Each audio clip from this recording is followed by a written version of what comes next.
Salut tout le monde, bienvenue au podcast CFTC. Aujourd'hui, on parle de réglementation, de loi PECVL. Pour ça, on a deux avocats que je laisse se présenter pour connaître un peu le sujet. Fait qu'on part avec ça. Salut les gars. Salut. Bonjour. Alors bonjour tout le monde, Stéphane Lamarre, avocat spécialisé en transport chez Cain Lamarre. Je suis le chef du groupe de pratique de transport. Jean-Sébastien Mimaud, avocat au bureau de Québec chez Cain Lamarre, également spécialisé en droit des transports. Super. Bienvenue les gars. On parlait tantôt PECVL, PEVL, PEACVL. On a plein de lois qui touchent les dossiers dans le transport. Mais moi, ce qui m'intéresse, c'est de parler camionneur. Qu'est-ce qui touche? Puis premièrement, tantôt, on discutait avec Jean-Sébastien, c'est quoi la différence entre le permis de conduire ordinaire, classe 1, et le PECVL? Qu'est-ce que ça... C'est compliqué, là. On a regardé ça tantôt, là. Moi, je prends une étiquette avec mon auto. Qu'est-ce qui se passe? Ce que tu veux savoir, c'est ça va dans quel endroit? C'est ça va dans quel endroit? Jean-Sébastien? Bien, pour ce qui est du permis de conduire qui permet de conduire le véhicule de promenade, on parle généralement d'un 15 points quand on atteint le 25 ans. Ouais. Ça va être toutes les infractions qu'un conducteur va avoir avec son véhicule personnel. Et quand on va aller en conduite avec le véhicule de l'entreprise, le véhicule lourd, c'est là qu'il va avoir c'est là que les points vont s'attacher au dossier du propriétaire exploitant de véhicule lourd. Okay. Et là, tout dépendamment de l'infraction, on va aller le classer dans différentes catégories. On peut-il les perdre d'un deux côtés? Oui, il y a des infractions, effectivement, qui peuvent se retrouver dans les deux côtés. Une infraction d'excès de vitesse, une infraction d'être passé sur un feu rouge, ça va se retrouver autant dans le dossier régulier que dans le dossier de conducteur professionnel. Par contre, une infraction qu'un conducteur aurait pour les heures de conduite et de travail, oui. Ça, c'est une infraction qui est purement professionnelle. À ce moment-là, il perdra 3 points dans son dossier de conducteur professionnel, mais ces 3 points-là ne seront pas perdus dans son dossier de conducteur régulier, si on veut. OK. Donc, ça, ce dossier-là, ce fameux dossier-là, tu sais, c'est un peu comme, on l'a jamais vu. Tu sais, on a un permis de conduire, c'est pas marqué sur le permis de conduire. On retrouve ça juste quand on fait notre demande pour les points d'inaptitude, c'est ça? Oui. Vous pouvez demander effectivement un dossier de points d'inaptitude, puis dans ce dossier-là, vous allez avoir différentes sections, notamment la section qui touche la conduite de véhicules lourds. Et en comparant les deux sections, vous allez voir que des infractions communes, c'est-à-dire, comme je vous disais, là, vitesse, feu rouge, arrêt, vont se retrouver dans les deux sections. On va le voir en regardant les deux sections. Alors qu'il y a d'autres infractions qui sont des infractions réellement spécialisées. Elles vont se retrouver uniquement dans le dossier de conduite professionnelle. Pour savoir quelles sont les infractions qui sont considérées dans le dossier de conduite professionnelle, il faut regarder la politique d'évaluation des conducteurs de véhicules lourds. OK. On va regarder tantôt, on va essayer de démystifier un peu qu'est-ce qui touche quoi, hein? Combien 4 points là-dedans. Moi, ce que je me demande, c'est, j'ai ma voiture personnelle, je roule, je n'ai pas une infraction, je brûle un stop. Est-ce que je dois aviser mon employeur? Avec le véhicule personnel, techniquement, non. Évidemment, il y a des entreprises, par contre, qui ont des exigences sur un nombre maximal de points d'inaptitude. Alors, font venir les dossiers de conduite aux 3 ou aux 6 mois. Alors, si vous ne le dénoncez pas, ils vont le retrouver là. Okay. Mais il y a des employeurs ou des assureurs qui disent, regarde, moi, mes conducteurs, je ne souhaite pas qu'ils aient plus que 2, 3, 4, 5, 6 points d'inaptitude à leur dossier de conduite. Et généralement, ces exigences-là visent les points d'inaptitude du dossier de conduite régulier. Donc, tout type d'infraction confondu, pas uniquement les infractions qui se rattachent au niveau du dossier du conducteur professionnel. OK. Donc, on parlait tantôt qu'on avait 2 sections. La section professionnelle, elle comprend quoi? Il y a des points là-dedans. Là. C'est des points à ne pas atteindre, c'est ce que je sais. Là. Des seuils à ne pas atteindre. On se rappelle-tu par cœur des... Oui, je me rappelle. En fait, pour ce qui est des conducteurs professionnels, c'est toujours le même nombre de points.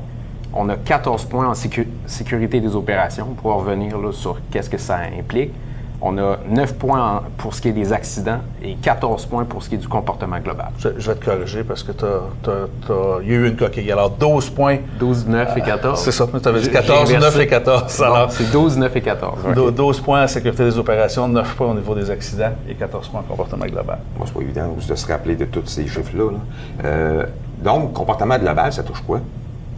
Bien, en fait, le comportement global, c'est la combinaison, c'est le total des points des 2 zones précédentes. Alors, OK. Sécurité des opérations et implication dans les accidents. OK. Alors, le comportement global, le nombre de points qu'on retrouvera là, de points perdus, sera le total des 2. OK.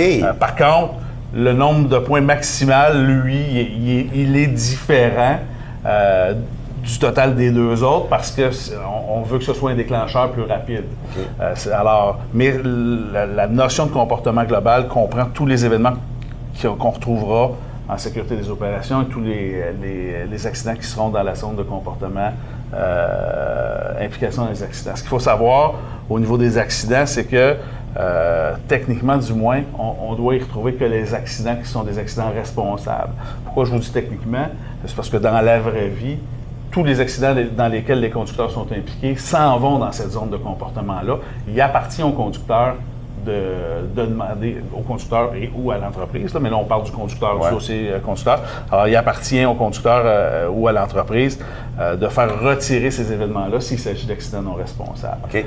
Et la façon de faire retirer ces accidents-là, s'ils sont non responsables, c'est de produire une preuve de non-responsabilité de l'assureur.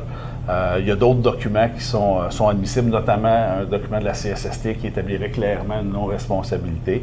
Alors ça, c'est les façons les plus usuelles. Par contre, la politique prévoit un certain nombre d'événements qui sont considérés d'emblée comme étant des accidents non responsables. Exemple, vous vous faites entrer dans le derrière, pour le dire en bon français. Oh, oui. Alors ça, c'est d'emblée un accident qui est considéré comme non responsable et à ce moment-là, on peut juste faire la demande directement à la Société de l'assurance automobile pour que ce soit considéré comme un accident non responsable sans qu'il soit nécessaire d'avoir une preuve de non-responsabilité. Mais il y a comme une douzaine de types d'accidents qui sont considérés dans la politique comme étant non responsables, mais en dehors de ces 10-12 cas-là, il faut obtenir une preuve de non-responsabilité. OK, donc, si je comprends, l'assurance pourrait dire tu n'es pas responsable de cet accident-là, mais par contre, dans mon dossier de conduite, je pourrais devenir responsable. Et mon employeur devrait se débattre pour faire retirer l'accident. OK. Parce que tous les accidents sont considérés par défaut comme étant responsables, si on veut. Il appartient au conducteur ou à l'entreprise de les faire retirer si c'est des accidents non responsables. S'entends-tu qu'une dashcam pourrait résoudre beaucoup de problèmes? Hein? Bien ça, il y a un beau débat à y avoir là-dessus. Moi, personnellement, je trouve ça hyper intéressant.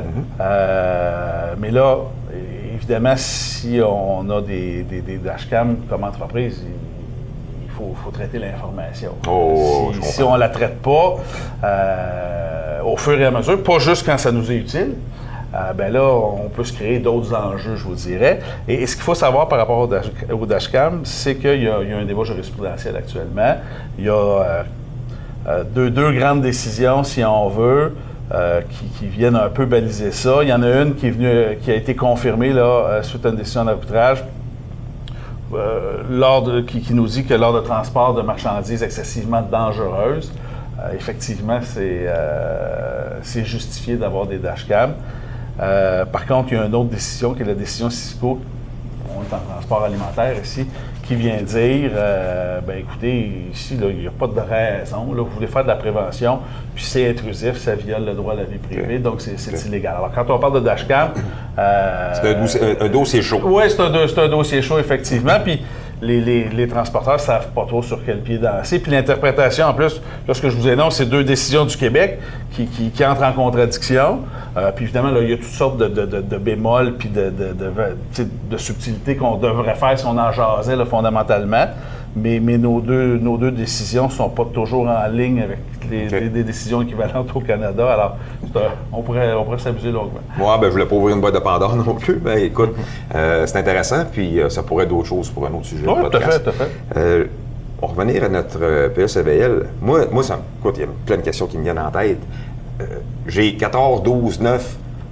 C'est quoi la limite? Je sais qu'il y a une limite à ne pas atteindre. Regarde, moi, il m'arrive un accident. Bon, j'ai un accident, combien de points qui peuvent être enlevés par rapport à telle sorte d'accident? Puis à ce moment-là, moi, je sais que si je m'en vais sur le site de la CTQ, on voit les dossiers de conduite de certains chauffeurs. Il y a toutes sortes de choses. Hein? On a les dossiers excellence, dossiers or, dossiers argent. Qu'est-ce que ça amène, tout ça? Là? Y a-tu de quoi qui va me pénaliser à un moment donné? Là? Oui, j'ai des points. Là. Moi, je sais bien que sur mon permis de classe 1, j'ai mes 15 points. Quand je suis rendu à 14e point, je suis sûr que je vais avoir une lettre de la SAC. Qu'est-ce qui se passe avec, justement, ce dossier-là? Le dossier conducteur professionnel. Dossier conducteur professionnel, oui. Les 9, 14, 12, là. Bien, pour ce qui est des points, tu parlais des accidents au niveau de la pondération. Ouais. En fait, il y a une liste qui vient prévoir le nombre de points qui est applicable pour chacun des événements, que ce soit un constat sur la route, une mise hors service, un accident, tout se retrouve dans la politique. Puis une fois qu'on atteint les seuils, là, c'est un processus de vérification du comportement qui est enclenché par la Commission des transports. La Société de l'assurance automobile va envoyer une lettre au conducteur l'informant que le dossier va être transféré.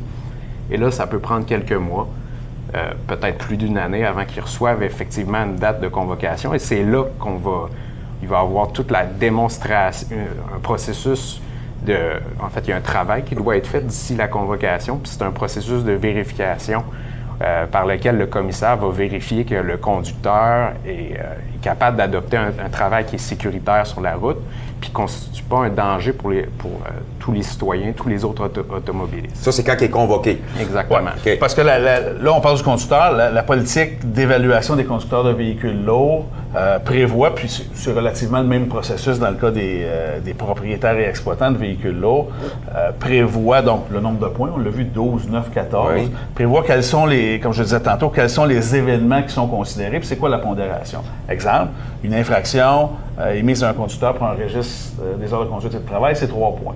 Okay. Un feu rouge, c'est 3 points. Un feu jaune, c'est 3 points. Une mise hors service, 3 points. Une mise hors service liée aux heures de conduite. Exact. Parce que là, il ne faut juste pas se mêler aux mises hors service mécaniques. C'est 3 points. Vitesse, ça va aller de 0 à 13, si on veut, dépendamment de l'amplitude de l'excès de vitesse. Mais tout ça est prévu dans la politique. Alors, on sait que telle infraction amène donc la perte de 1, 2, 3, 4 points, 5 points. Au niveau des accidents, un accident avec blessé 4 points. Et 4 points. Un accident avec dommages matériels seulement, c'est 1 ou 2 points, dépendamment du lieu de survenance de l'accident.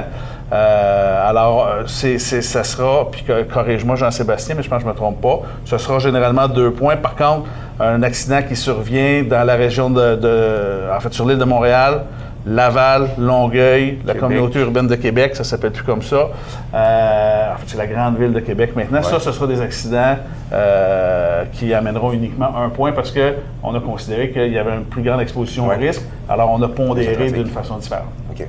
Et c'est la somme de ces événements-là, de ces infractions-là, de ces accidents-là, sur une période de 2 ans, parce que le dossier PEVL, il n'est pas éternel. Oui. Hein? C'est une fenêtre mobile qui se déplace. C'est ça. Okay. Les points partent au bout de 2 ans. C'est la somme de ces points-là qui font qu'on regarde où on en est par rapport aux 12, aux 9 et aux 14 points.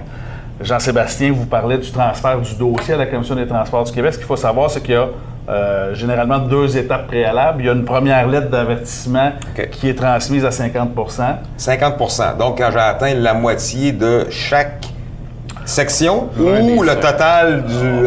si on atteint 50 de l'un ou l'autre des seuils, on n'a pas à avoir atteint 50 de chacun des 3 seuils. C'est de l'un ou l'autre de ces 3 zones de comportement-là. À 50 il y a une lettre d'avertissement qui est transmise. Il y en a une deuxième à 75 OK, il y a 2 lettres. Et finalement, il y a l'avis de transfert. Le système est fait de cette façon-là pour permettre aux conducteurs, et c'est la même chose pour les propriétaires exploitants de véhicules lourds. Alors, le système est fait pour permettre à la personne de corriger son comportement. À 75 là, on est rendu proche d'une demande devant la commission. Là. Bien, dans le cas du conducteur, la distinction, 75 si on prend la zone de comportement sécurité des opérations, c'est 9 points. On passe un autre feu rouge, c'est 3 points de plus, on est rendu à 100 Alors effectivement, on est prêt. Qu'est-ce qui amène une convocation? C'est-tu le total, t'arrives au bout? C'est l'atteinte de l'un ou l'autre des seuils. Je vais vous mettre un bémol. Il y a des situations, par contre, qui entraînent un transfert plus rapide. Dans le cas des conducteurs, c'est un accident mortel responsable. Alors, à ce moment-là, le dossier est transféré automatiquement. Il ne perd pas de points. Tout ce qu'il fait, c'est qu'il est transféré directement. Là. Effectivement. Okay. Puis corrige-moi, Jean-Sébastien, mais je pense que je ne me trompe pas. Une infraction liée à la conduite sous l'influence de drogue et d'alcool entraîne également le transfert automatique du dossier, indépendamment du nombre de points perdus dans chacune des 3 zones de comportement qu'on vous a identifiées. Dans le cas des entreprises, il y a d'autres zones de combo d'infractions qui amènent un transfert plus rapide. Notamment là, une combinaison d'échecs d'inspection d'entreprise. Mais le principe est le même, c'est l'atteinte des seuils qui généralement entraîne le transfert. Un point intéressant que tu mentionnes par rapport aux combinaisons d'événements, ce qu'il faut aussi comprendre, c'est que, par exemple, un accident avec un mort va entraîner la convocation du conducteur, mais aussi de l'entreprise. Donc là, les 2 parties vont devoir se présenter à la commission, puis passer par le processus de vérification. Ça, c'est vrai pour les accidents mortels responsables. Par contre, une infraction pour conduite avec faculté affaiblie va entraîner le transfert automatique du dossier du conducteur, mais pas nécessairement de l'entreprise. Alors, OK. Donc, ça ne met pas l'entreprise, je ne dis pas de le faire, là, mais parce que j'ai 2 dossiers que je regardais récemment, là, que ça touche un peu ce domaine-là. Puis l'entreprise, même si elle est ciblée devant les médias, elle n'est pas responsable à ce point-là de son chauffeur pour qu'elle soit présentée devant les Par contre, dans le cas de la politique, concernant les propriétaires exploitants de véhicules lourds, une combinaison de 2 infractions de conduite avec faculté affaiblie à l'intérieur de 2 ans va aussi entraîner le transfert du dossier. Pas une, mais 2. Alors, quand on parle de giga-entreprise, ça peut être un processus de convocation qui est accéléré. De la même façon que 2 défectuosités mécaniques critiques actuellement entraînent le transfert du dossier à la Commission des transports du Québec. Alors, quand on pense à certains grands transporteurs au Québec, 2 défectuosités mécaniques critiques, quand tu as 2, 3, 4, 5, 600, 800 unités, ça peut... Par contre, si c'est une grosse entreprise et qui ont plusieurs petites entreprises à l'intérieur, ça augmente-tu le capacité de points? Ou? C'est pas le nombre de places d'affaires qui a une incidence au niveau du pointage, c'est réellement la taille de flotte. Okay. C'est réellement la taille de flotte qui vient influencer le nombre de points qui est applicable au niveau de l'exploitant, au niveau de la notion de propriétaire. Ça, c'est le nombre de vérifications mécaniques sur route qui vient déterminer le nombre de mises hors service qu'on ne doit pas atteindre.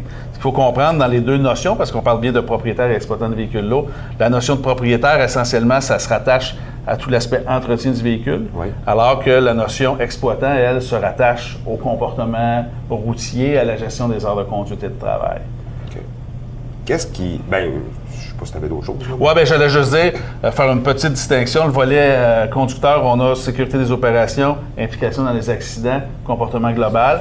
Dans le cas des exploitants de véhicules lourds, en camionnage, on ajoute une zone de comportement en plus de ces 3-là, qui est les normes de charge, le respect des normes de charge et dimensions. OK. Qu'est-ce que ça... Il se passe quoi, là? Là, je suis chauffeur, là, puis je suis convoqué à la Commission des transports. Moi, pour me rappeler d'un événement qui est arrivé avec un propriétaire d'une flotte, de petite flotte, il avait été convoqué, puis lui, c'est comme, regarde, c'est une sortie, là. On s'en va en ville, on va aller magasiner, chambre d'hôtel le soir, tu sais. Non, quand il a passé devant la commission, là, il est sorti de là, il était, quand je dis, excusez l'expression, fessé, là.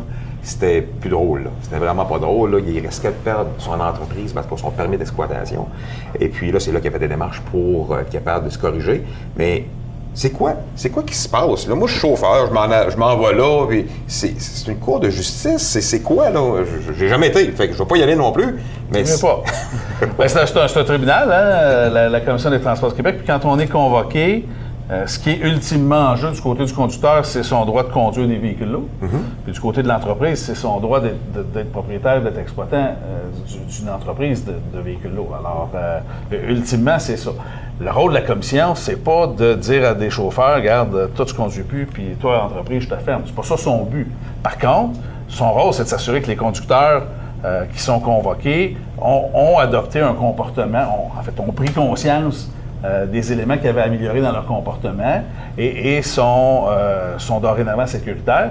Et dans le cas d'une entreprise, c'est de s'assurer que dans la gestion de la conformité, l'entreprise ne souffre pas de déficience, alors qu'elle est en contrôle de chacun des éléments. On appelle ça une vérification de comportement. Alors, c'est sûr que dans la vérification de comportement, on regarde qu'est-ce qui a été fait au regard des événements, mais c'est pas juste de savoir ce qui a été fait par rapport à chacun des événements, c'est beaucoup plus large que ça. C'est la vérification du comportement général. Alors, ils veulent savoir, dans le cas des entreprises, qu'est-ce que vous faites pour embaucher? C'est quoi vos critères d'embauche? C'est quoi votre processus d'intégration? C'est quoi votre plan de formation continue? De quelle façon vous contrôlez les heures de conduite et de travail? Quelle est l'imputabilité des gens dans votre entreprise, que ce soit les conducteurs, les mécaniciens, les répartiteurs, les directeurs des opérations? Parce que tout le monde a une responsabilité dans ça. Quand il y a un constat d'infraction, là, si c'est le conducteur qui est responsable, la commission va s'attendre à ce qu'il y ait eu un suivi qui a été fait vis-à-vis du conducteur pour que l'événement ne se reproduise pas. Puis un suivi, là, on n'est plus dans la glorieuse époque des coups de pied dans le derrière, puis ça n'aurait jamais dû exister d'ailleurs. On veut s'assurer, du point de vue de la commission, qu'il y a eu une intervention qui vise à sensibiliser le conducteur. Puis oui, dans le processus de sensibilisation, ultimement, il peut y avoir une suspension, puis même des congédiements, mais on veut s'assurer que le comportement soit réglé. De la même façon, si le répartiteur, dans l'infraction d'heures de conduite et de travail, pour prendre un exemple facile, a une part de responsabilité parce qu'il a forcé le chauffeur à partir, bien, la commission va s'attendre à ce que le répartiteur ait été lui aussi sanctionné. Alors, pour chacun des aspects de la vie de l'entreprise, la commission veut savoir ce que vous faites pour vous assurer qu'il y ait le moins d'infractions possible. Du côté du conducteur, bien, qui est convoqué, bien, la commission va vouloir savoir est-ce que effectivement vous avez pris conscience qu'il y avait une problématique dans votre comportement au volant et est-ce que si effectivement vous avez une problématique de compréhension des heures de conduite et de travail, quels ont été les gestes positifs que vous avez accomplis comme conducteur pour corriger ça? Et si, autant dans le cas du conducteur que dans le cas de l'entreprise, la commission est convaincue que effectivement, le conducteur ou l'entreprise est en plein contrôle de chacun des aspects, bien, ils ne vont pas sanctionner. Par contre, s'ils ont l'impression qu'il y a des déficiences dans des compréhensions, bien là, la commission va imposer des conditions. Donc, va forcer le conducteur à suivre des formations, va forcer l'entreprise soit à donner des formations à ses conducteurs ou à ses gestionnaires, soit d'adopter des politiques et procédures. Et ultimement, si là où la commissaire a l'impression que le conducteur qui est convoqué devant elle ou encore que l'entreprise est complètement désintéressé de respecter les lois et les règlements ou même s'il est intéressé, n'a pas la capacité pour finalement réussir à appliquer ça, bien effectivement, ils vont interdire le conducteur de conduire des véhicules lourds et ils vont tout simplement imposer une cote portant la mention insatisfaisante à l'entreprise. Mais on comprend que dans la vraie vie, en général, on y va par étapes. Il faut être vraiment un danger public ayant aucun intérêt dans la sécurité pour que la commission vous décote complètement. Okay. Donc, pour compléter le sujet, qu'est-ce que ça fait un avocat dans ce domaine-là? Est-ce que, premièrement, quand je suis convoqué à CTQ, est-ce que je dois me présenter avec un avocat spécialisé dans le transport? Est-ce que je dois me rendre là tout seul? Bien, il n'y a pas d'obligation d'être représenté par un avocat. Puis évidemment, on comprend que dans le cas des plus petites entreprises ou dans le cas des conducteurs, il peut y avoir un enjeu parce qu'il y a un coût rattaché à la représentation. Par contre, je vous dirais, il y a très certainement une pertinence à convoquer. Là, si on a un budget limité, ça vaut quand même la peine d'appeler un avocat spécialisé et de dire, regarde, je suis convoqué, est-ce que vous pouvez m'expliquer quelles sont les étapes puis quelle est la démonstration qu'on devrait faire? Parce que... Qu'est-ce qui m'attend, là? L'exemple que tu donnais tantôt, de dire, regarde, moi, je suis conducteur, je suis convoqué, on va aller magasiner, on va aller veiller, puis on va aller raconter mon affaire. Bien, ça ne fonctionne pas. Puis, je comprends que cette personne-là était de bonne foi, là. C'était pas parce que n'était pas désireuse de donner toutes les explications. Elle comprenait juste pas quel était le processus. Une fois que tu comprends que, ultimement, la commission peut t'empêcher de conduire ou peut te fermer, puis là, tu dis, OK, qu'est-ce que je dois démontrer à ce moment-là? Et ça sert à quoi un avocat spécialisé en transport dans ce processus-là? C'est justement de s'assurer de fournir toute l'information à la commission. Parce que là, nous, on en fait plusieurs dizaines par année des dossiers de ce type-là. Alors, on sait exactement ce que veut la commission. Puis quand on regarde un dossier PEVL ou un dossier de conduite professionnelle, on est capable de dire, le commissaire ou la commissaire, quand il va voir ça, il va vouloir savoir ce que, as-tu suivi des formations ces heures de conduite et de travail? Ou, vous autres, là, vous avez 3 récidivistes, la commission va vouloir savoir si il y a eu une gradation des sanctions ou si vous n'avez rien fait. Alors, ça sert à ça. Ça sert à assurer aux personnes qui comparaissent devant la commission ça les structure, puis ça les assure de fournir toute l'information que la commission veut entendre. OK. Bon, super. Écoutez, pour conclure, je pense qu'il faut prendre ça au sérieux. Aucun doute. C'est là le nerf de la guerre. Il faut comprendre que c'est pas rien. On ne veut pas être convoqué. Donc, de notre côté, on respecte la réglementation le mieux qu'on peut. Puis ensuite, regarde, on espère que tout aille pour le mieux. Fait que, hey, les gars, c'était super intéressant. Moi, ça m'a appris beaucoup de choses. Fait que j'espère que ça vous a appris, vous autres aussi, certaines réglementations en lien avec le PSEVL. Fait qu'on s'en revoit pour une prochaine. Salut! Au plaisir. Au revoir.